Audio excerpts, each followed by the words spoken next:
Dia 19 de abril. Capítulos de hoje: Gálatas 2, Ruth 1 e 2.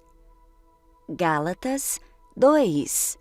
14 anos depois, subi novamente a Jerusalém, dessa vez com Barnabé, levando também Tito comigo.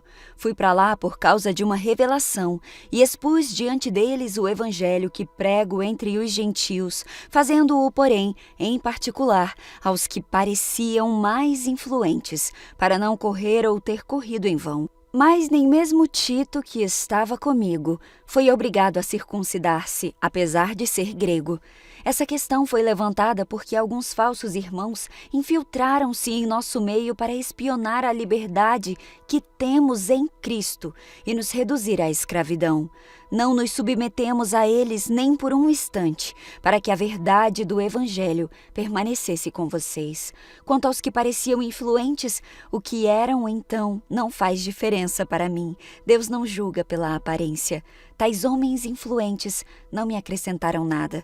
Pelo contrário, reconheceram que a mim havia sido confiada a pregação do Evangelho aos incircuncisos, assim como a Pedro aos circuncisos. Pois Deus, que operou por meio de Pedro como apóstolo aos circuncisos, também operou por meu intermédio para com os gentios. Reconhecendo a graça que me fora concedida, Tiago, Pedro e João, tidos como colunas, estenderam a mão direita para mim e a Barnabé, em sinal de comunhão. Eles concordaram em que devíamos nos dirigir aos gentios e eles aos circuncisos. Somente pediram que nos lembrássemos dos pobres, o que me esforcei por fazer. Quando, porém, Pedro veio a Antioquia, enfrentei-o face a face por sua atitude condenável, pois antes de chegarem alguns da parte de Tiago, ele comia com os gentios. Quando, porém, eles chegaram, afastou-se e separou-se dos gentios, temendo os que eram da circuncisão. Os demais judeus também se uniram a ele nessa hipocrisia, de modo que até Barnabé se deixou levar. Quando vi que não estavam andando de acordo com a verdade do Evangelho, declarei a Pedro diante de todos: você é judeu, mas vive como gentil e não como judeu. Portanto, como pode obrigar gentios a viverem como judeus? Nós, judeus de nascimento, e não gentios pecadores, sabemos que ninguém é justificado pela prática da lei, mas mediante a fé em Jesus Cristo. Assim, nós também cremos em Cristo Jesus, para sermos justificados pela fé em Cristo, e não pela prática da lei, porque pela prática da lei ninguém será justificado. Se, porém, procurando ser justificados em Cristo, descobrimos que nós mesmos somos pecadores, será Cristo então ministro do pecado? De modo algum. Se reconstruo o que destruí, provo que sou transgressor, pois por meio da lei eu morri para a lei, a fim de viver para Deus. Fui crucificado com Cristo, assim já não sou eu quem vive, mas Cristo vive em mim. A vida que agora vivo no corpo, vivo-a pela fé no Filho de Deus, que me amou e se entregou por mim. Não anulo a graça de Deus, pois se a justiça vem pela lei, Cristo morreu inutilmente. Ruth 1. Nos dias em que os juízes governavam Israel, houve grande fome na terra. Por isso um homem deixou seu lar em Belém de Judá e foi morar na terra de Moabe, levando consigo esposa e 2 filhos. O homem se chamava Elimeleque e a esposa Noemi. Os filhos se chamavam Malom e Quilion. Eram efrateus de Belém de Judá. Quando chegaram a Moabe, estabeleceram-se ali. Elimeleque morreu e Noemi ficou com os 2 filhos. Eles se casaram com mulheres moabitas, que se chamavam Ruth e Orfa. Cerca de 10 anos depois, Malom e Quilion também morreram. Noemi ficou sozinha, sem os 2 filhos e sem o marido. Noemi soube em Moabe que o Senhor havia abençoado seu povo, dando-lhe boas colheitas. Então Noemi e suas noras se prepararam para deixar Moabe. Ela partiu com suas noras do lugar onde havia morado e seguiram para a terra de Judá. A certa altura, porém, Noemi disse às noras: voltem para a casa das suas mães, que o Senhor as recompense pelo amor que demonstraram por seus maridos e por mim, que o Senhor as abençoe com a segurança de um novo casamento. Então deu-lhes um beijo de despedida e as 3 começaram a chorar em voz alta. Não, disseram elas, queremos ir com você para o seu povo. Noemi, porém, respondeu: voltem, minhas filhas. Por que vocês viriam comigo? Acaso eu ainda poderia dar à luz outros filhos que cresceriam e se tornariam seus maridos? Não, minhas filhas, voltem, pois eu sou velha demais para me casar outra vez. E mesmo que fosse possível eu me casar esta noite e ter filhos, o que aconteceria então? Vocês esperariam que eles crescessem deixando assim de se casarem com outro homem? Claro que não, minhas filhas. Esta situação é muito amarga para mim, muito mais do que para vocês, pois o próprio Senhor deve estar contra mim. Então choraram juntas mais uma vez. Orfa se despediu de sua sogra com um beijo, mas Ruth se apegou firmemente a Noemi. Olhe sua cunhada, ela voltou para o povo e para os deuses dela.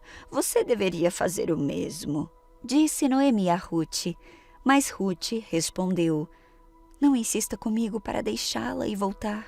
Aonde você for, eu irei. Onde você viver, lá viverei. Seu povo será o meu povo, o seu Deus será o meu Deus. Onde você morrer, ali eu morrerei e eu serei sepultada. Que o Senhor me castigue severamente, se eu permitir que qualquer coisa, a não ser a morte, nos separe. Quando Noemi viu que Ruth estava decidida a ir com ela, não insistiu mais. Então as 2 seguiram viagem. Quando chegaram a Belém, toda a cidade se agitou por causa delas. Será que é mesmo Noemi? Perguntavam as mulheres. Não me chamem de Noemi, respondeu ela. Chamem-me de Mara, pois o Todo-Poderoso tornou minha vida muito amarga. Cheia eu parti, mas o Senhor me trouxe de volta vazia. Por que me chamar de Noemi, se o Senhor me fez sofrer e se o Todo-Poderoso trouxe calamidade sobre mim? Assim Noemi voltou de Moabe, acompanhada de sua nora Ruth, a jovem moabita. Elas chegaram a Belém quando começava a colheita da cevada. Ruth 2. Havia em Belém um homem rico e respeitado chamado Boaz. Ele era parente de Elimeleque, o marido de Noemi. Certo dia, Ruth, a moabita, disse a Noemi: deixe-me ir ao campo, ver se alguém, em sua bondade, me permite recolher as espigas de cereal que sobrarem. Noemi respondeu: está bem, minha filha, pode ir. Ruth saiu para colher espigas após os ceifeiros. Aconteceu dela ir trabalhar num campo que pertencia a Boaz, parente de seu sogro Elimeleque.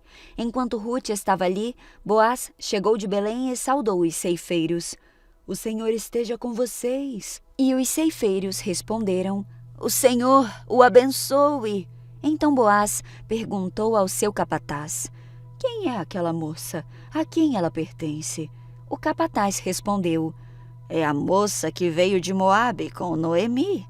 Hoje de manhã ela me pediu permissão para colher espigas após os ceifeiros. Desde que chegou, não parou de trabalhar um instante sequer, a não ser por alguns minutos de descanso no abrigo. Boaz foi até Ruth e disse: ouça, minha filha, quando for colher espigas, fique conosco.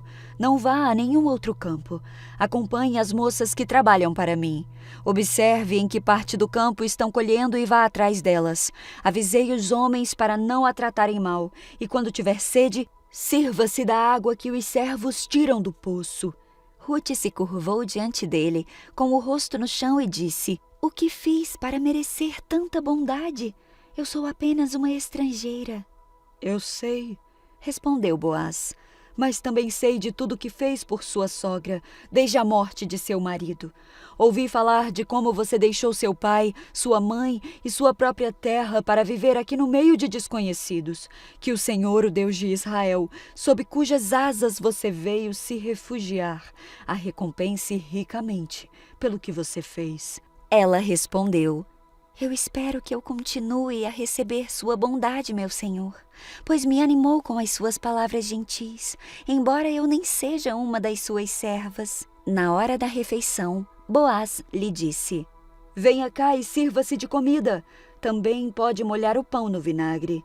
Ruth sentou-se junto aos ceifeiros e Boaz lhe deu grãos tostados. Ela comeu até ficar satisfeita e ainda sobrou alimento. Quando Ruth voltou ao trabalho, Boaz ordenou aos seus servos: permitam que ela colha espigas entre os feixes e não a incomodem. Tirem dos feixes algumas espigas de cevada e deixem-nas cair, para que ela as recolha. Não a atrapalhem. Assim Ruth colheu cevada o dia todo, e à tarde, quando debulhou o cereal, encheu quase um cesto inteiro. Carregou tudo para a cidade e mostrou à sua sogra. Também lhe deu o que havia sobrado da refeição. Onde você colheu todo esse cereal? Onde você trabalhou hoje? Que seja abençoado quem a ajudou, disse Noemi. Então Ruth contou à sogra com quem havia trabalhado. O homem com quem eu trabalhei hoje se chama Boaz. O Senhor o abençoe. O Senhor não deixou de lado sua bondade, tanto pelos vivos como pelos mortos. Esse homem é um dos nossos parentes mais próximos, o resgatador da nossa família, disse Noemi à nora. Ruth, a moabita, acrescentou: Boaz disse que eu devo voltar e trabalhar com seus ceifeiros até que terminem toda a colheita. Muito bom. Faça o que ele disse, minha filha. Fique com as servas dele até o final da colheita. Em outros campos poderiam maltratá-la, exclamou Noemi. Assim Ruth trabalhou com as servas nos campos de Boaz e recolheu espigas com elas até o final da colheita da cevada e do trigo. Nesse tempo, ficou morando com sua sogra.